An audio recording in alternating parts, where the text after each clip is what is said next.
Fala, minha galera, tudo certo? Aqui quem fala é João Soares do Portal Boxe Área. Galera, chegamos ao último episódio do Radar do Mundial. Vamos falar sobre esse jogo entre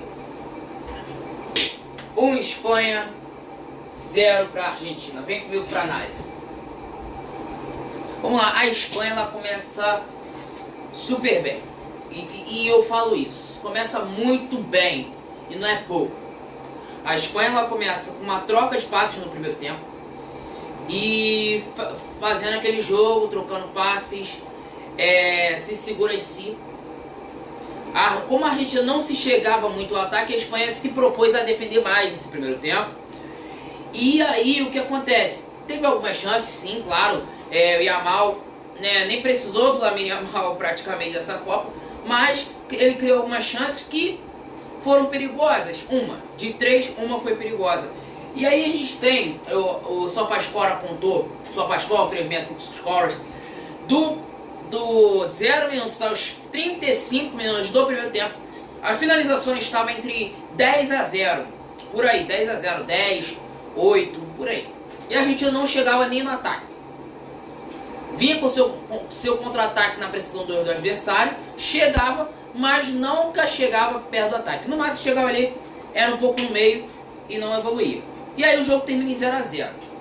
O segundo tempo a gente tem uma exposição a mais da equipe espanhola, uma equipe espanhola se saindo mais, se soltando mais e não tendo medo igual no primeiro tempo, não se travando, né? Ficando como aquele termo que a gente diz, ficando travada. E ela então se expôs mais, criou chances com o Alex Baena, que eu gostei muito da atuação do Alex Baena, apesar de não ter metido gol, mas saiu muito bem o Alex Baena na partida, mas teve outros destaques que foram melhor dentro disso aí. Mas o Alex Baena entre os 4 foi em 5º e 6º, né? E aí a gente tem também uma chance entra o Pedri também, o Pedri jogou também, ajudou bastante. Trocou bastante posse, e principalmente aquela jogadinha entre Rodri e Pedri no segundo tempo fez a Argentina se abrir o olho. E Dibu Martínez fez grandes defesas, inclusive num chute, se eu não me engano, acho que foi do...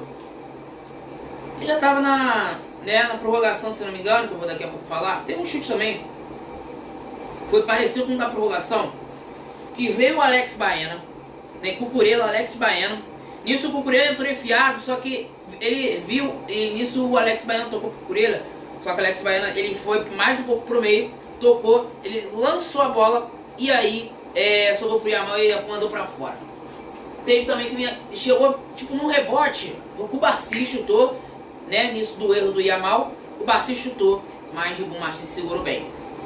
E aí também termina um jogo mais exposto, e termina o primeiro tempo, ou o segundo tempo, desculpa, o primeiro eu já falei, a finalização em 18 a 0 e uma posse de bola de 74 a 25, se eu não me engano, 74% de posse de bola para a equipe espanhola. E aí a gente tem o tempo regulamentar, o tempo, a prorrogação. E aí a prorrogação, a gente vê as duas equipes querendo jogar. A Argentina que não estava jogando querendo jogar, mas não chegava nunca no ataque. Nunca se chegava no ataque, não chegava. E aí teve aquele show todo, Justin Bieber, Coldplay, Shakira com Burna Boy, também o Ted Lasso, fez uma participaçãozinha especial quando chamou Justin Bieber, o BTS. Mas a prorrogação ela teve o seu charme, o seu diferencial. E a gente tem um primeiro tempo mais morno, mas não foi ruim. Não foi ruim. Mas aí a gente tem o primeiro tempo, ele deu poucos acréscimos, se não me engano, deu 3. Segundo tempo, aos 107 minutos da prorrogação, vem o seguinte lance. A jogada bem trabalhada aqui, que se eu não me engano tá o Pedro Porro. lançou o camisa 6, Nico Williams e Ferran Torres mandam um chutaço para abrir o placar na prorrogação. E mais uma vez, um jogador do Barcelona decide um título para a equipe espanhola. E, cara, eu vou falar essa frase no final. Mas uma coisa que eu vou dizer antes de falar. Aqui, após esse título, passou o bastão. E aí Ferran Torres manda um golaço, o jogador do Barcelona, que, né, era reserva no Barça. Provavelmente vai virar titular com a saída do Lewandowski pro Chicago Fire. E aí, cara, é um cara que eu falei assim até, quem vai marcar vai ser um cara aleatório do Barcelona. E mandou um golaço também. Aí, Luiz Henrique, tu foi terminar com tua filha, hein? Falo nada. E aí, o placar terminou assim: 1 para a Espanha, 0 para a Argentina. E agora, vou falar a frase, né? Espanha campeã. Vou mostrar um momento também da Espanha levantando a taça. Donald Trump queria roubar a taça de qualquer jeito, né? Queria levantar. Rodri ergue essa taça e eu falo: passamos o bastão. A realidade dói, eu sei que dói. Mas o país do futebol é eles. O Brasil não é mais o país do futebol. Vamos lá. O Luis de la Fuente, eu ia falar dele por último, mas vou falar logo primeiro. Luis de la Fuente, que trabalho que ele fez? Que trabalho? Vamos lá. A gente tem, nesse exato momento, nessa atual temporada, a Espanha é o maior domínio que a Espanha tem.